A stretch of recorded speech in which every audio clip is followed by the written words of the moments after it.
Hello guys, क्या हाल है सबके। तो आज हम बात करने वाले हैं, तुम लोग थंबनेल ऑलरेडी देख चुके हो, तो चलो सीधा एपिसोड पर आते हैं। तो एपिसोड 5 वहीं से शुरू होता है जहां पर एपिसोड 4 खत्म हुआ था। तो टेम्पोरल लूम फट चुका है और जहां हमें लग रहा था कि पूरा टीवी डिस्ट्रॉय हो जाएगा, सो ऐसा कुछ भी नहीं हुआ। आई मीन एटलीस्ट अभी तक तो नहीं हुआ। बट हियर्स द कैच, जब लोकी अपने आसपास देखता है तो वो वहां पर अकेला मौजूद होता है, बाकी सारे लोग गायब हो चुके हैं। फिर लोकी थोड़ी देर के लिए टीवी में गेड़ी मारता है और यही हमें पता चलता है कि वो फिर से टाइम स्लिप भी करने लगा है। Oh shit. Here we go again. लेकिन तभी हम देखते हैं कि पूरा का पूरा टीवी ही स्पेगेटिफाई होकर डिस्ट्रॉय होने लगा है। लेकिन सब कुछ खत्म होने से कुछ सेकंड पहले लोकी एक बार फिर से टाइम स्लिप करता है और 1962 की एक ब्रांच टाइमलाइन में पहुंच जाता है, जहां उसे कैसी मिलता है जिसका असली नाम फ्रैंक है और ये अपने दो साथियों के साथ जेल से भाग रहा है। अब जिन लोगों को ये रेफरेंस समझ में नहीं आया, मैं उन्हें बता दूं कि ये एक रियल लाइफ इंसिडेंट है जहां पर फ्रैंक मॉरिस नाम का एक प्रिजनर अपने दो साथियों के साथ अल्काट्राज प्रिजन से भाग गया था। ये बिल्कुल वैसा ही है जैसा हमें सीजन 1 में डीबी कूपर का रेफरेंस दिया गया था। तो यहाँ पर कैसी लोकी को पहचानने से साफ इनकार कर देता है, जिससे हमें समझ में आता है कि ये कैसी की टीवी से पहले वाली लाइफ है। एंड इससे पहले कि लोकी उसे कुछ समझा सके, वो एक बार फिर से टाइम स्लिप करता है और 2012 की एक ब्रांच टाइमलाइन में पहुंच जाता है, जहां पर हम हंटर B15 को एज ए डॉक्टर देखते हैं। और इससे पहले कि ये दोनों बात कर सके, लोकी एक बार फिर से टाइम स्लिप करता है और 2022 की एक ब्रांच टाइमलाइन में पहुंच जाता है। और यहाँ पर हम सारे फैंस के सपने आखिरकार पूरे हो जाते हैं, क्योंकि हम फाइनली मोबियस को एक जेट्स की राइड करते हुए देखते हैं। ओह गॉड, जिंदगी में जो भी देखना था सब कुछ देख लिया, अब मैं फाइनली हिमालय जा सकता हूँ। Anyways, so as expected Mobius भी उसे नहीं पहचानता, जिसके बाद वो एक बार फिर से टाइम स्लिप करता है और इस बार 1994 की एक और ब्रांच टाइमलाइन में पहुंच जाता है, जहां उसे ओबी मिलता है।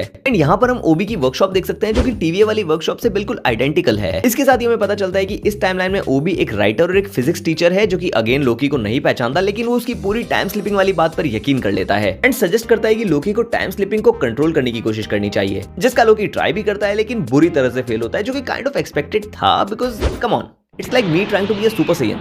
सो ये तरीका तो फ्लॉप हो गया। इसलिए ओबी एक और आइडिया देता है कि हमें हमारी गैंग को इकट्ठा करना होगा और उनके टेम्पोरल ओरा को यूज करके हम शायद सब कुछ पहले जैसा कर सकें। लेकिन यहाँ पर सिर्फ एक प्रॉब्लम है कि इनके पास कोई टेम्पैड नहीं है, और ये वाला ओबी बिना ब्लूप्रिंट्स के स्क्रैच से कोई टेम्पैड तो बना नहीं सकता, इसलिए ये वाला प्लान भी फ्लॉप होता नजर आ रहा है। लेकिन तभी लोकी उसे अपनी टीवी की हैंडबुक दे देता है। ये क्या, हे प्रभु, ये क्या हुआ? कोई मुझे समझाएगा ये चल क्या रहा है? सिचुएशन पहले से कम कंफ्यूजिंग नहीं थी क्या? ये ग्रैंडफादर पैराडॉक्स का लव ट्रायंगल बनाने की क्या जरूरत थी?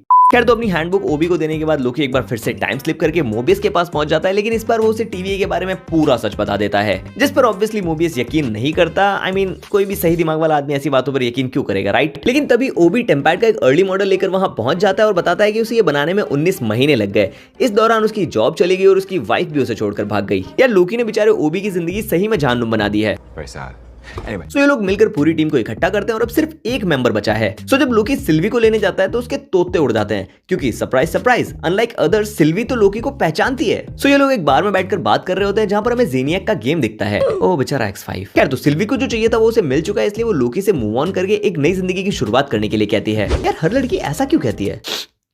प्यास कौन काट रहा है? इसके बाद यहाँ पर एक हार्ट ब्रेकिंग मोमेंट आता है, जब लोकी कहता है कि मुझे अपने फ्रेंड्स वापस चाहिए, उनके बिना मैं अकेला हूँ। लेकिन सिल्वी उसे समझाती है कि तुम किसी के साथ जबरदस्ती नहीं कर सकते, ये उनकी असली जिंदगी है, और ये सुनकर लोकी वहां से चला जाता है। लेकिन फिर थोड़ी देर बाद सिल्वी की टाइमलाइन भी डिस्ट्रॉय होना शुरू हो जाती है और उसे ही हू रिमेन्स के टेम्पैड का इस्तेमाल करके वहां से भागना पड़ता है। दूसरी तरफ लोकी के पास अब और कोई ऑप्शन नहीं है, इसलिए वो बेस पर जाकर सब लोगों से अपनी अपनी जिंदगी में लौट जाने के लिए कहता है। लेकिन तभी सिल्वी वहां पर आ जाती है और उसे बताती है कि टाइमलाइन अभी भी डिस्ट्रॉय हो रही है, तो हमें कुछ ना कुछ तो करना ही होगा। बट फिर एक एक करके सब लोग स्पेगेटिफाई होना शुरू हो जाते हैं और सिर्फ लोकी बचता है। और जब ये टाइमलाइन भी डिस्ट्रॉय होने वाली होती है तो लास्ट मोमेंट पर लोकी टाइम स्लिप को कंट्रोल कर लेता है। देन वो टाइम स्लिप करके उसी टाइम में पहुंच जाता है जब टेम्पोरल लूम फटने वाला था, एंड एपिसोड खत्म।